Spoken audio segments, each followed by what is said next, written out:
Halo internet, perkenalkan nama saya Mubad Praditya dari SI4309 dengan NIM 120.219.125. Pada video kali ini saya akan menjelaskan komunikasi verbal dan nonverbal dalam sosial media. Sedikit latar belakang bahwa komunikasi itu merupakan hal penting manusia, tidak dibatasi oleh kelompok-kelompok tertentu. Komunikasi dibutuhkan manusia sejak ia dilahirkan sampai batas akhir hidupnya. Komunikasi sebagai bentuk interaksi sosial diperlukan manusia untuk menyampaikan pesannya. Nah, pesan tersebut bisa berupa lambang-lambang ataupun lainnya yang akan diterima oleh penerimanya. Dalam prosesnya, komunikasi bisa terjadi antar individu hingga antar kelompok. Dalam keseharian, komunikasi bisa berupa verbal dan nonverbal. Komunikasi verbal sendiri bisa berupa tulisan ataupun ucapan.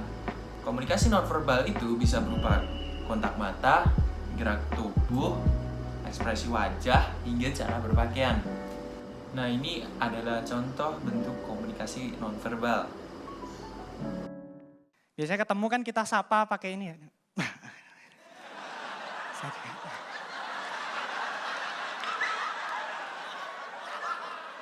Bapaknya ngebales.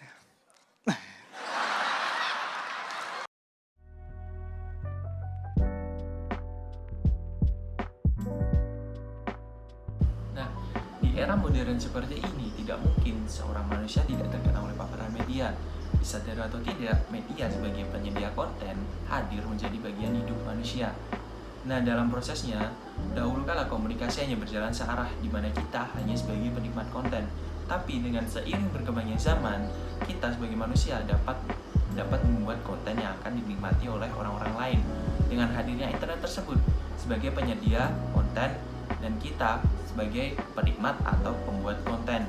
Sebagai contoh, hadirnya media sosial yaitu ada Instagram, Facebook, hingga WhatsApp yang sering kita gunakan saat ini, ataupun Line yang hadir dengan segala fitur seperti chatting, call, video call, dan lain sebagainya, menjadikan komunikasi di era modern ini sangatlah mudah.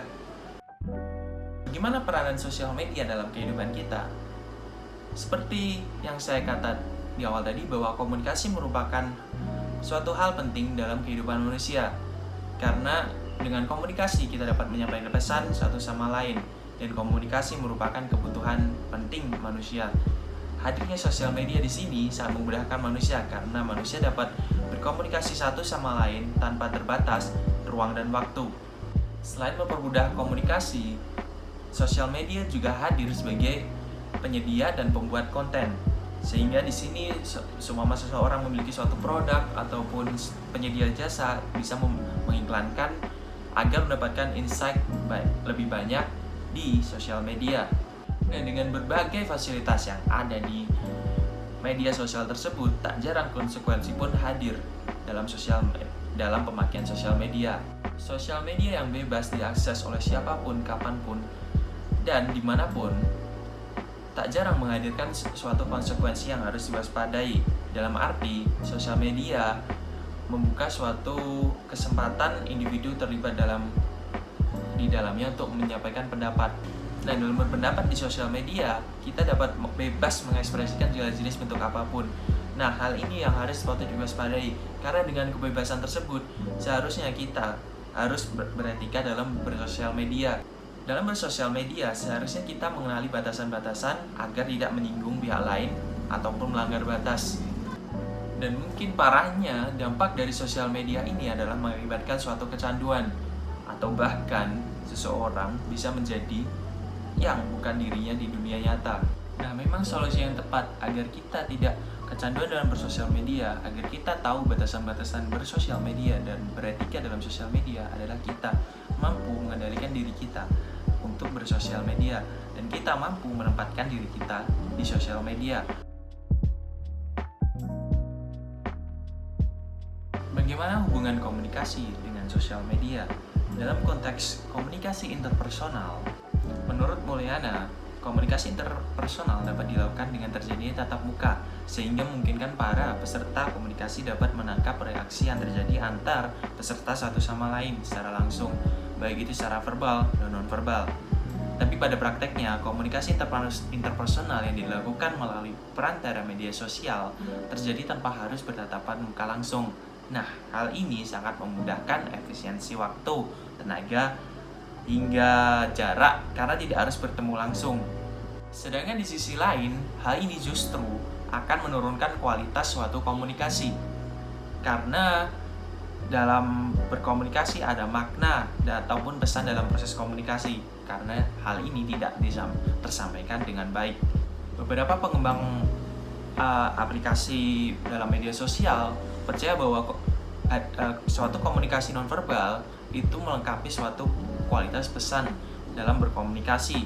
Nah, pengembang tersebut akhirnya menciptakan suatu fitur seperti video call yang menampilkan kita bisa bertatap muka melalui telepon atau media sosial itu.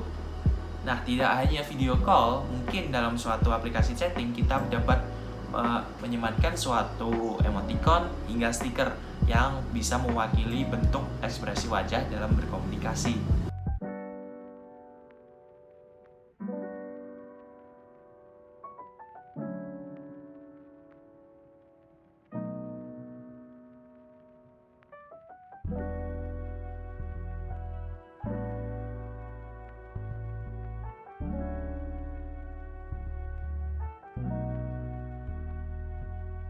Pada tingkatan komunikasi intrapersonal, dalam hal ini secara alamiah manusia sebagai pengguna sosial memfungsikan sebagai sarana untuk menyampaikan pesan.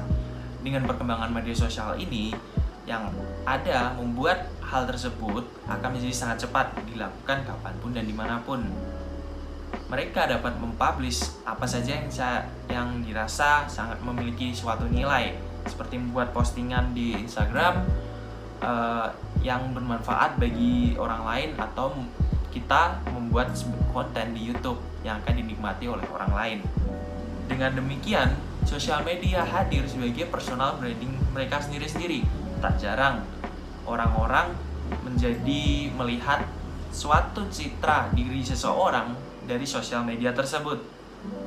Nah, atau mungkin sosial media dapat menjadi penilaian karakter secara tidak langsung oleh seseorang. Selain itu, imbasnya, kebanyakan orang pasti akan bercitra baik di sosial media, beda dengan kehidupan nyatanya. Atau mungkin bisa berbanding terbalik, atau mereka di dunia nyata dan sosial media memiliki pribadi yang baik. Itu tergantung beberapa orang menyikapi dirinya dalam bersosial media. Selain itu, imbasnya seperti saya jelaskan tadi, bahwa dampak sosial media itu bisa mengakibatkan kecanduan. Seseorang dalam konteks intrapersonal ini sering menjadi mengecek handphonenya atau sosial media berapa jumlah like, berapa jumlah komen, ataupun insight-insight yang ada di sosial media itu.